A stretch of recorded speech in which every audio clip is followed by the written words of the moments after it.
அந்த செக் பண்ணணும். இந்த செக் பண்ண நல்லா செக் பண்றதுனால என்ன, அந்த பிறக்க போற குழந்தைக்கு என்ன நன்மை, செக் பண்ணாதனால என்ன பாதிப்பு வரலாம்?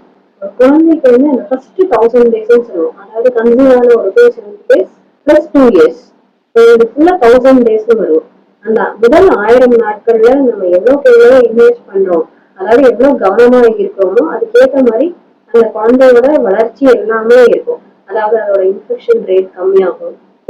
அது ஸ்கூல் பெர்ஃபார்மன்ஸ் எவ்வளவு நல்லா படிக்கிறாங்க அது இருக்கு. அண்ட் அதை தாண்டி ஒரு வேலைக்கு போறது, இது எல்லாமே அந்த 1000 நாட்கள்ல நம்ம எவ்வளவு ஃபோக்கஸ் பண்றோமோ அதுக்கேற்ற மாதிரி நல்லா அமையும். ஸோ அந்த பிரெக்னன்சி பீரியட்னு சொல்றது மதரை காட்டிலும் அந்த என்வாயன்மெண்ட், மதருக்குள்ள குழந்தை இருக்குது, ஸோ அது நல்லா இருந்ததுன்னா அந்த குழந்தையோட வளர்ச்சிக்கு ரொம்ப ரொம்ப அவசியம்.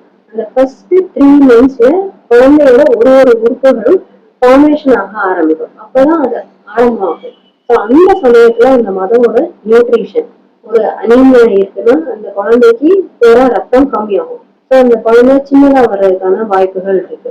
அதை தாண்டி சில மருத்துவ வியாதிகளும் மேல சொல்லியிருந்தாங்க.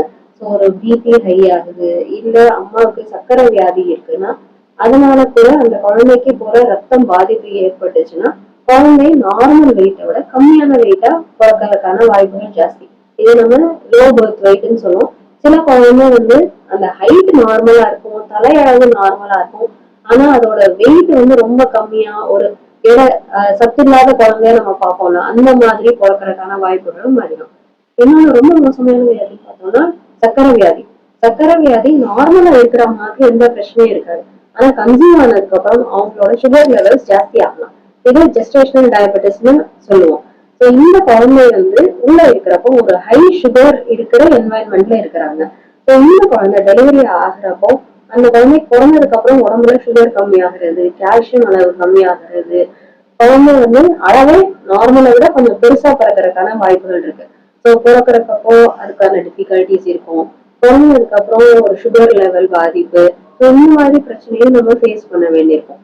ஸோ ஆரோக்கியமான மதர் இருந்தாங்கன்னா குழந்தை ஆரோக்கியமாக இருக்கும். ஸோ நியூட்ரிஷன் பத்தி மற்ற மருத்துவ இது ப்ராப்பரா இருக்கணும். மூணாவது விஷயம் எமோஷனல் ஹெல்த்னு சொல்லுவோம். அம்மா வந்து நல்ல சந்தோஷமா இருக்கிறாங்க, நல்ல சப்போர்ட் கிடைக்குதுன்னா அந்த குழந்தைக்கு வரக்கூடிய பிஹேவியரல் ப்ராப்ளம்ஸும் ரொம்ப ரொம்ப கம்மியா இருக்கும். ஸோ நம்ம புராண கதைகள்ல சொல்லியிருப்பாங்க, அப்படின்னு அம்மா கரையில இருக்கிறப்பவே அந்த கலைகளை கற்றிருந்தாரு. ஸோ அதேதான் குழந்தை வந்து கடைசி 3 மாசத்துல அந்த குழந்தையோட கேட்கும் திறன், அது குழந்தையோட மூவ்மெண்ட்ஸ் எல்லாமே டெவலப் ஆயிருக்கும். ஸோ அம்மாவோட இமோஷனல் ஹெல்த்தும் ரொம்ப ரொம்ப முக்கியம்.